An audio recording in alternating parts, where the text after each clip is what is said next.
Happiness cannot be traveled to, owned, earned, worn, or consumed. Happiness is a spiritual experience of living every minute with love, grace, and gratitude. Good evening, everyone.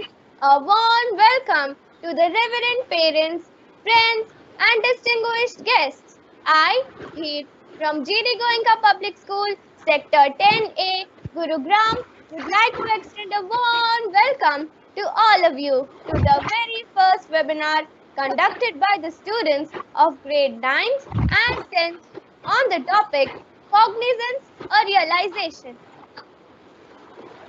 I was surfing over the channels when I came across a devastating news that Shashank Singh Rajput, a prominent actor in Indian films and TV programs, was found dead in his home in Mumbai. He was merely 34 and was quite young and enthusiastic. He was handsome, wealthy, and at the peak of his career. But why? Why was he unhappy? Achieving peace is a continuous journey many of us are on, though it might seem out of reach. Putting our problems and struggles into perspective helps us get closer to reaching tranquility. If you are looking to become more centered, have you tried meditation? Whether it's peace of mind or peace on earth you are after, it all begins with making an effort to be calmer than present. Hello everyone, we would like to take you all to the transformational journey wherein at the end you will be metamorphosed into a happy and content human being with high social and emotional quotient. Happiness is a mental and emotional state of well-being. We all want to be a chirping bird and a Pollyanna, but how do you achieve it? Even if you don't have much energy and spark left in your life, there are some steps that you can take to increase your chances of finding it through this forum. When it is rainy, look for rainbows. When it is dark, look for the stars. Life is better all around when you are cheerful.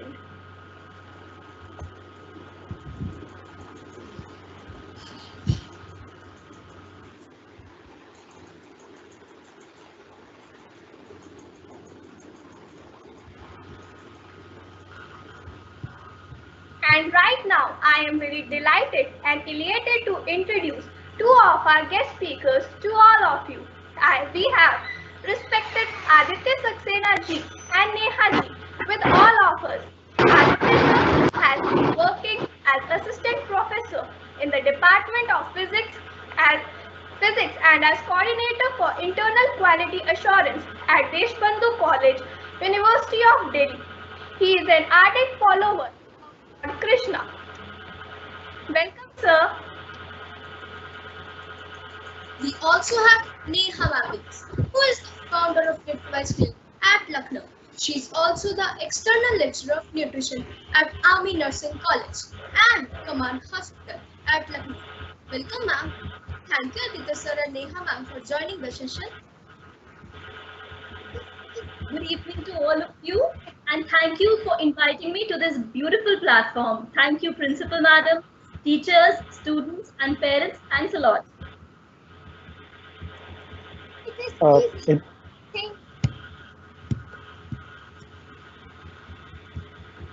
is easy.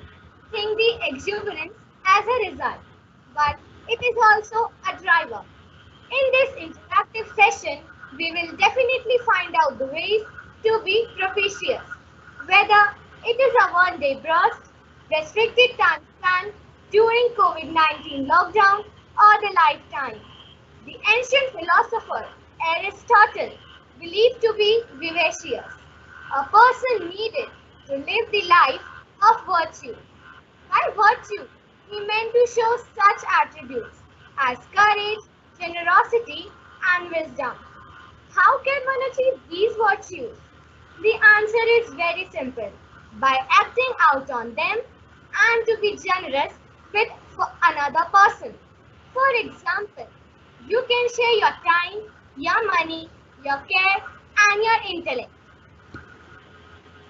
I will make it far easier for you all.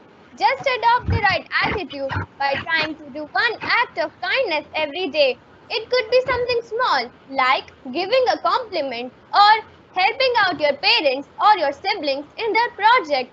It could be as simple as how you talk to your grandparents politely, or it could be a bigger effort, like helping out a friend. Yes, you are right here. If you do something good to someone else, it is likely to make you feel more cheerful about yourself. Life can throw a lot of curveballs in our way along this journey of life. Our paths change, jobs are lost, hearts break, we lose people really close to us, and we lose our direction in this ever evolving landscape. So, how can we find a way to verve at our core through this mind-blowing situation? So, Neha ma'am, how can we assess peace and beatitude on our mats through yoga and meditation? This question holds importance because today is International Yoga Day also. So yoga comes from a Sanskrit word which means yuj or yug, which means to connect, join or unite. So this is basically the union of the mind, body and soul, which is celebrated as Yoga Day every year on 21st of June. Now the theme for this year is yoga at home and with family, which is very much in context with the current scenario of COVID-19 pandemic. This has included restrictions on the movement of people and also a slowdown on the economy. The benefits offered by yoga have become especially important for physical and mental well-being. Yoga has proven benefits for health and immunity enhancement. It stabilizes the metabolism, basically it increases the metabolic rate, it improves the spine flexibility, it teaches us the art of proper breathing and is globally a proven stress buster. Now, when you talk about meditation, it is considered as a type of mind and body complementary medicine. It can produce a deep state of relaxation and tranquil, which is there in the mind. So too much of stress, what happens is when you go through too much of stress, it releases the hormone which is called as cortisol. And this hormone cortisol, it impairs your response to the immediate surroundings and makes your body susceptible to infections. So you are left feeling anxious, nervous and low. So the best way to relieve stress is through meditation. And with yoga and meditation, we can achieve the state of ecstasy and upliftment of our moods. Rightly agreed, ma'am. Yoga doesn't just lift our spirits, it lifts our lives. It opens our eyes to the essence of who we are, and therein lies peace and serenity. Whereas meditation helps you to focus, and it also means you find some quiet space every day to think and remove outside distractions from your life. It can be sitting on a sunny deck, jogging, going for a quiet walk, listening to music, and no doubt, introspecting your follies. And once you start practicing, a self-realization dawns upon you. So, the mantra is, I deserve positivity and euphoria. And chant this mantra as many times as you can. And I assure you that the results will be amazing. At the end of the session, our guest speaker Neha ma'am will give us a close insight on how to boost our immunity levels during this new normal of COVID-19. I was also thinking the same because not only does a full practice of yoga and meditation gently remove self-judgments, but with time it can begin to reshape our attitudes, views and thoughts. I think other than yoga, we all should do things we love and love what we do. One day, my friend Priyanka asked, "Do you know what I like to do?" "What?" I asked him. He said, "I love to watch kids play." "Huh?" was my reply. I didn't totally understand, but yeah, that's his favorite pastime, watching kids play, and he loves it. Later I realized that his offbeat diversion is really a good fit for him as he wants to pursue his career as a speech therapist. One study showed that people who engage in hobbies enjoy better moods, feel more interested, and have less stress and lower heart rate even hours after the recreation time. Aditya sir, can pursuing a hobby sharpen our potential to solve problems in another area of life? Can it spin off into unexpected skills, maybe even inspiring a new career? First of all, I would like to extend my warm gratitude to the headmistress, Madam Nikita Baheti, the coordinator of this program, Madam Sonjuhi Khare, and all the faculty and students of GD Goenka Public School, Gurugram, for providing me this platform to interact with all the brilliant young minds over here. Now, coming to the question, a hobby is an activity or an interest pursued for pleasure and recreation. So it is a medium to express our creativity. Now here there is one important point that we need to understand, that why is creativity so important for human beings? The faculty which distinguishes the human beings from the animals is the power to think, analyze, understand, and decide. This is done by our mind and intellect, which in case of animals is not activated, so they only follow their instincts. Now, this can also be understood from the concept of chakras that is described in the 10th and 11th shlok of chapter 8 of the Srimad Bhagavad Gita. In all, we have 7 chakras, where the lowest 3 chakras are active in humans as well as animals, both, and deal with urination, excretion, procreation, and assimilation and digestion of food. However, the 4th chakra is the chakra which distinguishes us from animals, and this chakra deals with interest in music, arts, fine arts, sciences, literature, dramatics, and all other spheres of creativity. Thus, having a hobby is extremely important as it provides a platform to broaden our horizon.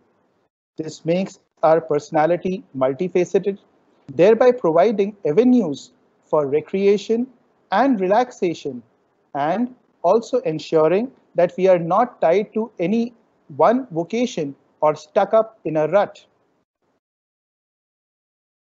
Here, I would like to mention that hobby should be pursued like we pursue our main career or interest or vocation, so that we have the same proficiency in it as we would have in our main career, and that it may provide us an alternate career if required.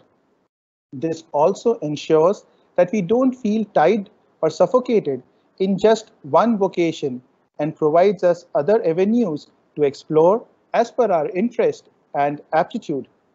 One final word of caution that I would like to mention over here, especially for all our young students, is that listening to music, watching TV, or playing games on the internet or mobile are not hobbies per se. They are just pastimes, as they don't involve any creativity on your part. So choose your hobbies wisely, as they will provide you that much needed breath of fresh air in your life throughout.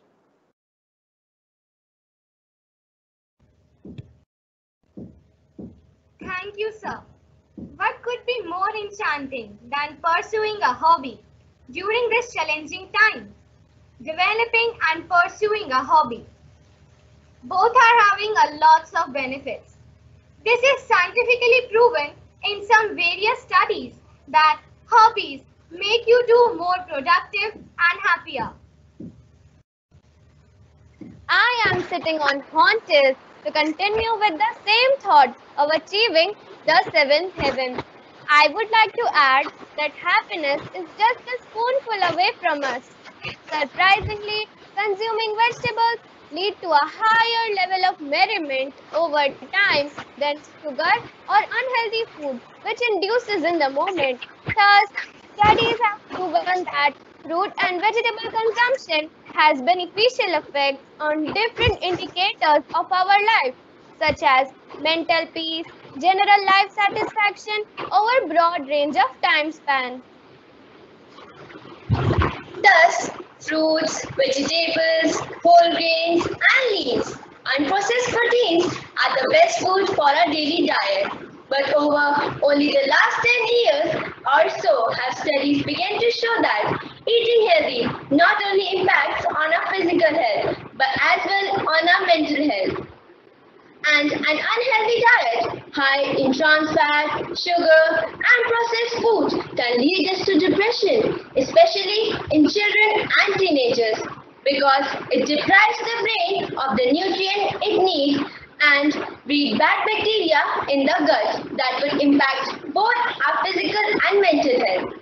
The coronavirus pandemic has brought into a sharp focus the importance of staying healthy. The robustness of our immune system will literally mean the difference between life and death.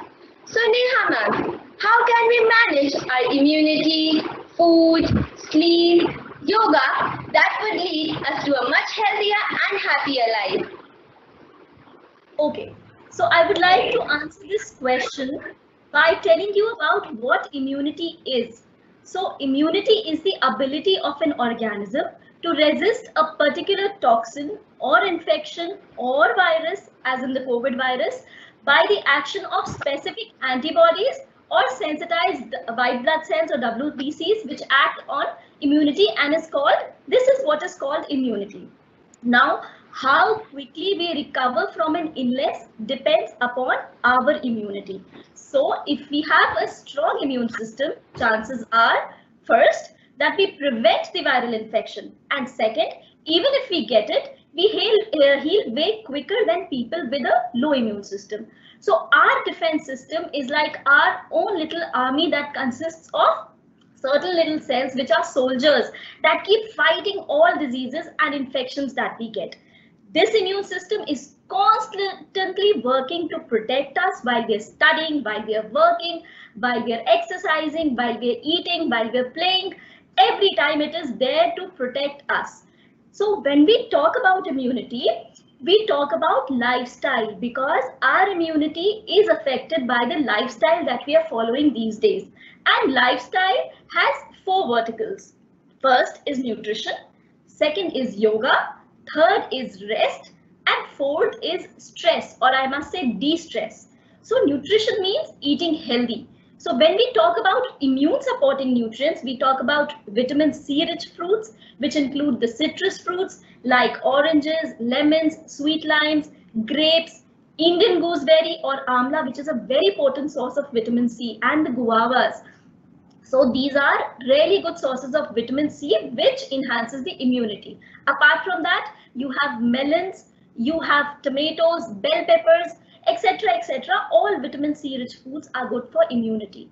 Besides vitamin C, there is another nutrient which is extremely important for our immune system, which is vitamin E, which helps the body fight off against invading bacteria and viruses. This is present in nuts, in oil seeds like, nuts like almonds, walnuts, pistachios, oil seeds like flax seeds, chia seeds, sunflower seeds, pumpkin seeds, etc., etc. Now, one more nutrient, which is vitamin D. This is the sunshine vitamin, which is available in the sunlight. And apart from that, it is there in fatty fishes, eggs, milk, and other such sources in small amounts. Zinc is also a micro mineral which tends to be better absorbed from animal sources, but it is also found in vegetarian sources like wheat germ, beans, nuts, and tofu. Then you talk about vitamin A or carotenoids. Carotenoids are pigments which are found in plants, fruits, and vegetables, which produce bright yellow and orange colors. So, fruits and vegetables like spinach, carrots, mangoes, tomatoes, broccolis are rich in vitamin A. Now, when we talk about immunity, we cannot leave proteins. So, protein coming from both animal and plant-based sources like milk, eggs, curd, chicken, seafoods, etc. are really good for the health.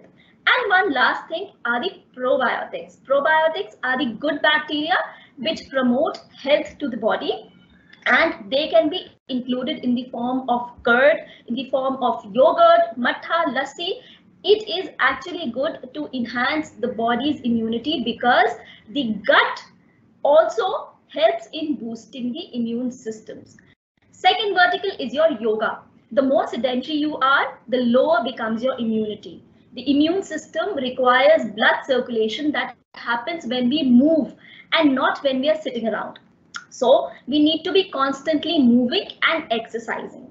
So what happens when we exercise, when we do yoga, we increase our HGH levels, which is the human growth hormone. The more we exercise and do yoga, the more HGH we produce, the more we grow. So a child who's sitting all day long and he's eating a lot of good food, eating lots of protein, will not grow in size unless and until he does some kind of activity.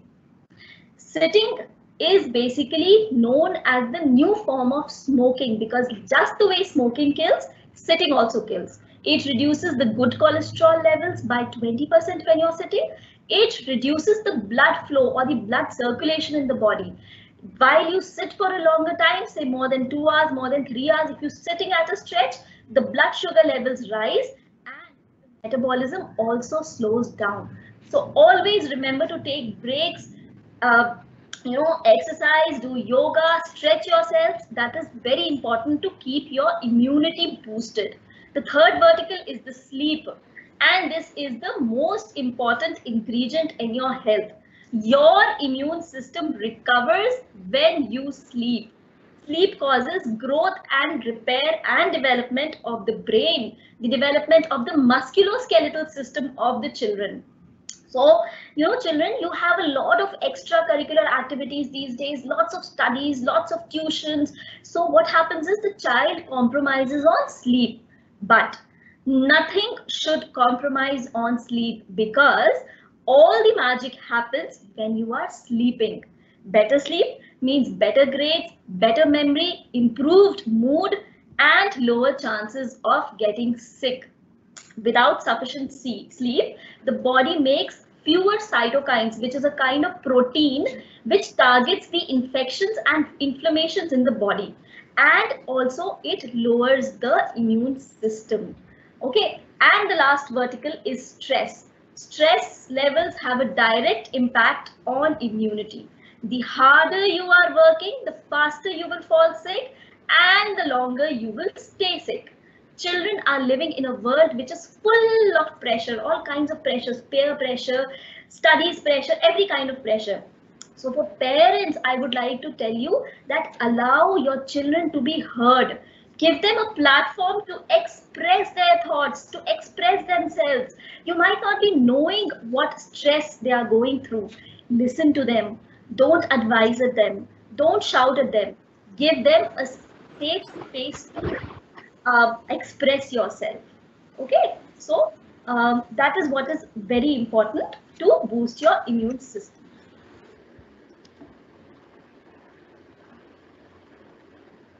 Thank you, ma'am. I hope all of us will agree to that good food is the foundation of genuine mirth, but simultaneously, I would like to further add that gratitude is the catalyst to exuberance, which I would like to elaborate through a short story. A poor blind boy sat on the steps of a building with a hat by his feet. He held up a placard on display which said, "I'm blind, please help." There were only a few coins in his hat. A gentleman who was walking by took few coins from his pocket and dropped them into the hat of that blind boy. He then took the placard and wrote something. Soon the hat began to fill up with coins. Later, the boy asked, "What did you write?" The man said, "I only wrote the truth." I said, "What you said, but in a different way." I wrote, "This world around you is so beautiful. You can see it, but I can't see." Feeling and expressing gratitude turns our mental health focus to the positive, which compensates for our brain's natural tendency to focus on threats, worries, and negative aspects of life. As such, gratitude creates positive emotions like joy, love, and contentment, which research shows can undo the grip of negative emotions like anxiety. Fostering gratitude can also broaden your mind and create positive cycles of thinking and behaving in healthy, positive ways. So, Aditya sir, Can you please advise us that how can fostering gratitude broaden our mind and create positive cycles of thinking and behaving? Yes, definitely gratitude helps in creating positive cycles of thinking, behaving in healthy and positive way, and broadens our minds. In order to understand this, we need to first understand the power of our thoughts. Our thoughts shape our destiny. So that is what, so our thoughts, since they shape our destiny, so whatever we are thinking is what we shall get. So if we want that people should behave well with us, if we want that we should be loved, cared for, appreciated, then we must first give it to others. There is an old saying that as you sow, so shall you reap. Our thoughts are something that we are constantly giving to the environment, and hence that is what we will get from the environment. So we should be very careful about what kind of thoughts we are entertaining in our minds. Now, positive thoughts will bring us positivity. So we should always express our gratitude to all the people around us, especially our parents, our teachers, our mentors, our friends, and all our loved ones. This way, we are communicating to the environment that we value what we have, and that not only ensures continuity of what we have, but also opens doors and avenues for the environment to provide us more. But if we only complain all the time, then we are telling the environment that we are ungrateful for what we have. And then the environment will take it away from us, leaving us in a worse position.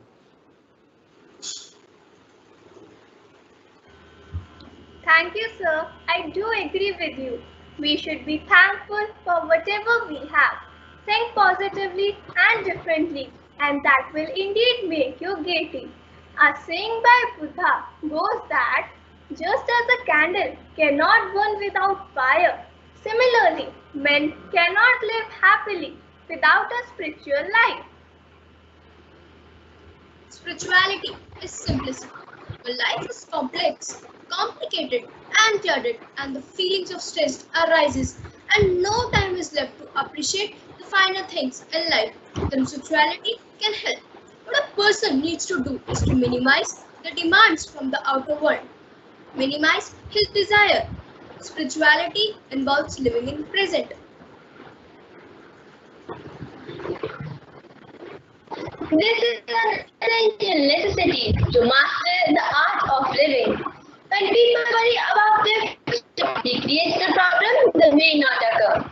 When we regret the past, he wasted that precious time. It is only by focusing on the present moment that can practice the essence of spirituality.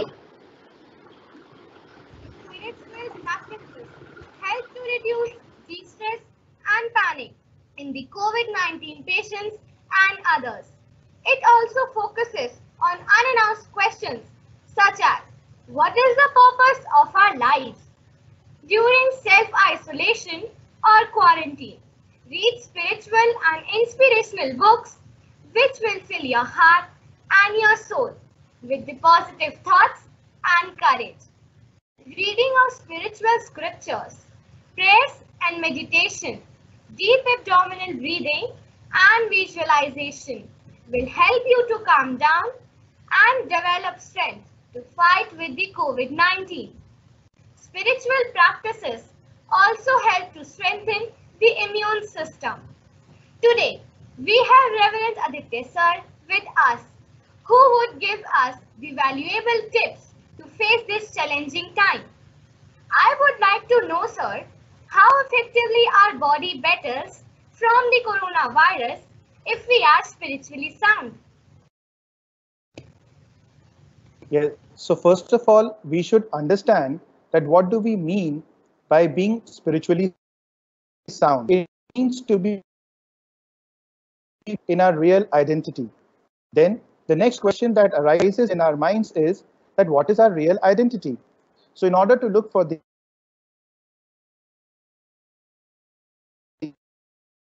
given by Lord Sri Krishna in the 23rd shloka of the 6th chapter of Srimad Bhagavad Gita, and the definition Yoga Viyogam, Yoga Sangitam, that is, disassociation from the association, or in Hindi we can put it as Dukh ke Sahayog ka Viyog.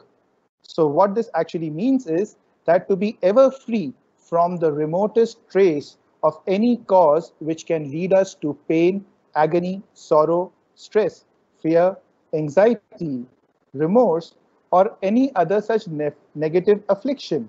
This yoga is our real identity. Normally, we look for solutions or cure when we are faced with a difficulty, stress, or disease. But as the saying goes, that prevention is better than so. Yoga is that science which does not provide cure or remedy or acts as a medicine, but which gives complete immunization from all such causes which may lead to such situations. So when we talk specifically about the COVID-19 pandemic, there are two aspects to it that we need to look at. One is the mental and emotional crisis that it is causing to all of us. Yoga then automatically ensures that we will not face any mental or emotional crisis. Now, let us look at the disease. It has been well is much higher amongst those patients who are suffering from other complications like diabetes, asthma, blood pressure, heart ailments, and other such ailments. Now, all these ailments are called psychosomatic diseases. That is, they are caused mainly due to stress and wrong thinking.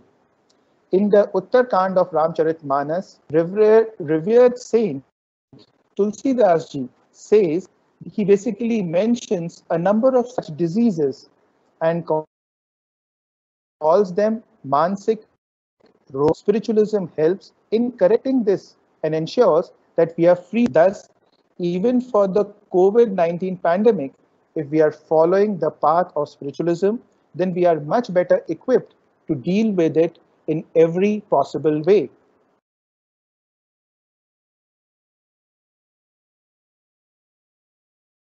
Thank you, sir.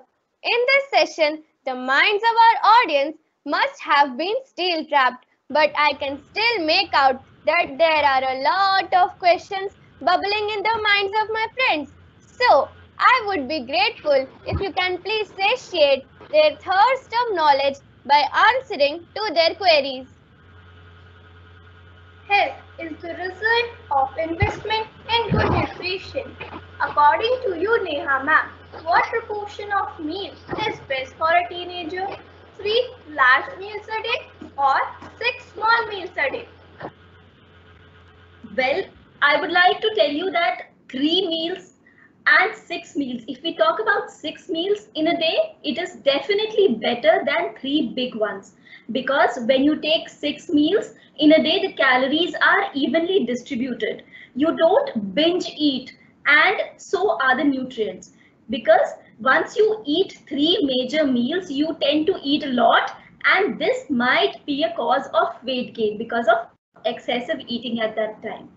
Also, when we talk about meals, children, I would like to tell you that you make sure you have a rainbow colored plate. Now, this should be the natural fruits and vegetables and cereals that should be colored, and not the artificial ones like you have vanilla ice cream, chocolate ice cream, strawberry ice cream, and you say, I have a rainbow colored plate. So make sure you eat all the colored fruits and vegetables and grains, especially the mota anaj that you eat. The more colored food groups in your plate, the better your immune system gets.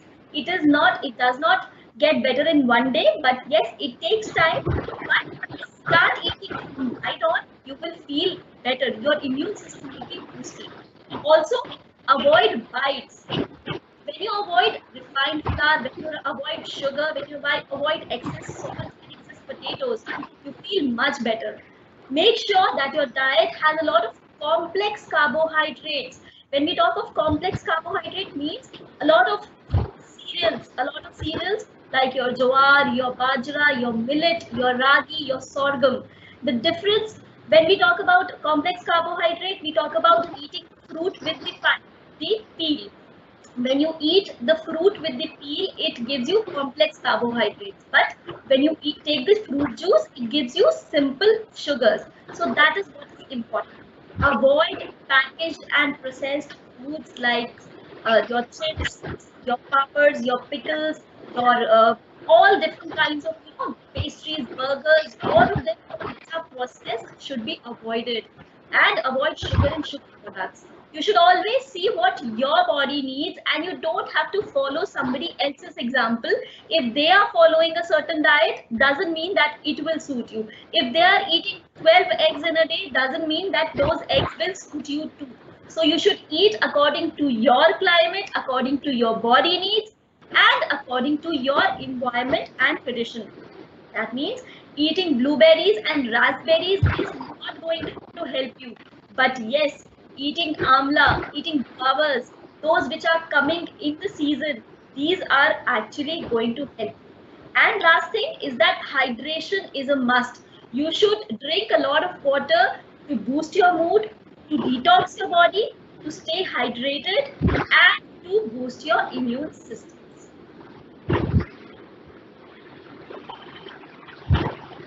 Thank you, Neha ma'am. A last question to Aditya sir. It is a fact that teenagers aren't grown-ups. So they need a little help to figure out how to grow spiritually. So, what should spiritual growth look like for a teenager? Yes, first of all, for all the youngsters and teenagers who are there with us, I would like to say that we must first know what does spiritualism do for us, because unless and until we know that, we will not really feel inclined to follow it. A saint from Shivananda Ashram in Rishikesh said that the barometer of spiritual progress, where we worry less, whether we complain less, and whether we want less. Now, these are the thoughts that are a big drain on our mental and physical energies. That is, when we are worrying, when we are complaining, or when we are wanting more than what we require. And as I mentioned earlier, also that our thoughts define our destiny. So if we are entertaining negative thoughts, then we are creating a destiny which is full of negative. Spiritualism ensures four things in our lives, and this is very important, especially for all of you youngsters, that you must carefully follow this. Firstly, it ensures no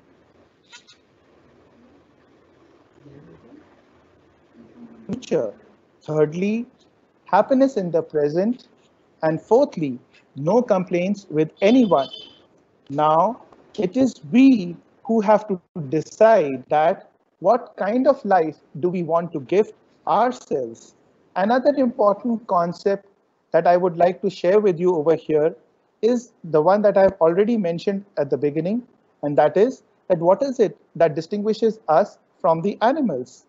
And if you can recollect, I had said that it is our mind and intellect which distinguishes us from the animals.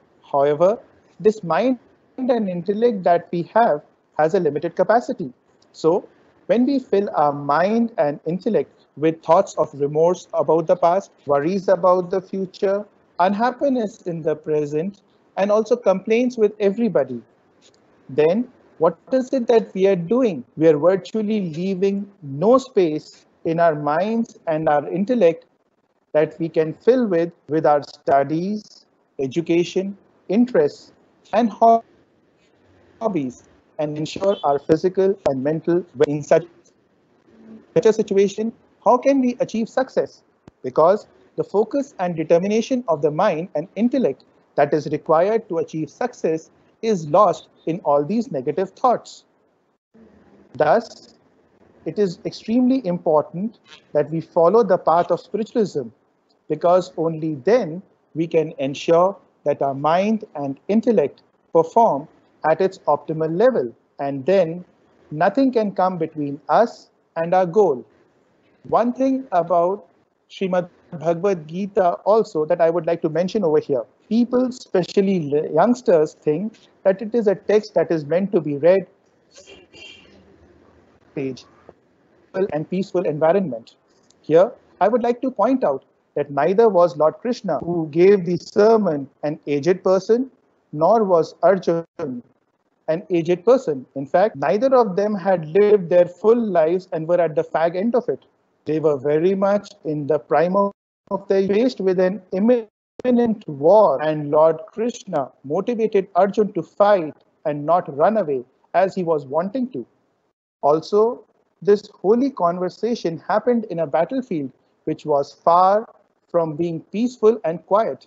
Hence, Gita is the text for youngsters like you to put that tiger in you to take on life. And I think that is what all of you should do so as to ensure that you perform at your optimal level.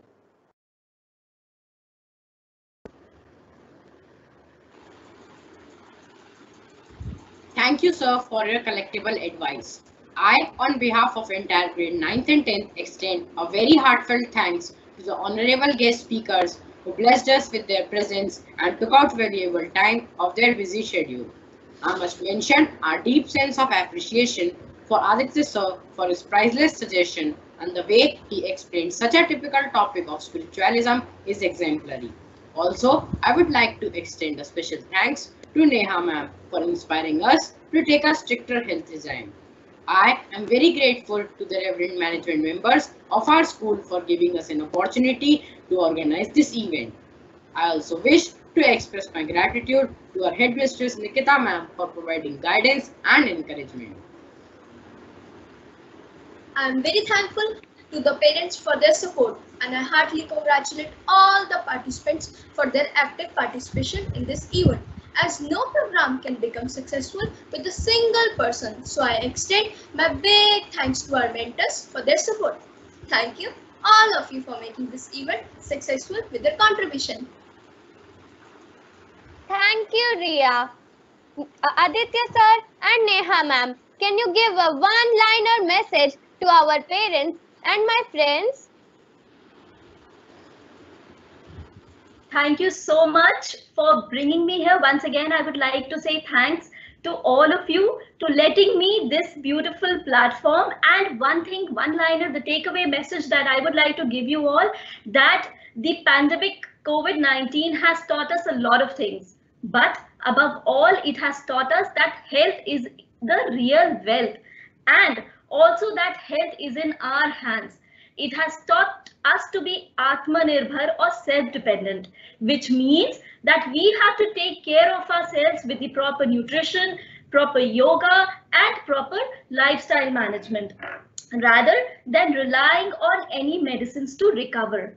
Also, when we talk about lifestyle, I would like to tell all the teachers and the students and the children that today whatever we are eating, that will affect our life 10 years from now. So whatever we eat will make a difference in our lifestyle, not now but 10 years later. So make sure you stay positive, stay healthy, and eat healthy. Thank you. Thank you, all of you, for providing me this opportunity. And as the thoughts that I would really want to share with you and would want to give you as a parting shot, here is a thought that has been said by His Holiness Swami Shivanand of Rishikesh, and I would quote him: "Thoughts of worry and thoughts of fear are fearful forces within us. They poison the very sources of life and destroy the harmony, running efficiency, the vitality and vigor, while the opposite thoughts of cheerfulness, joy, and courage heal, soothe, instead of irritating and immensely augment efficiency and multiply the mental powers. Be always cheerful, smile, laugh. A good and positive thought is thrice blessed. First, it benefits the thinker by improving his mental body. Secondly, it benefits the person about whom it is entertained. Lastly, it benefits all mankind by improving the general atmosphere. Thank you once again, and I really express my sincere gratitude to all of you. Thank you.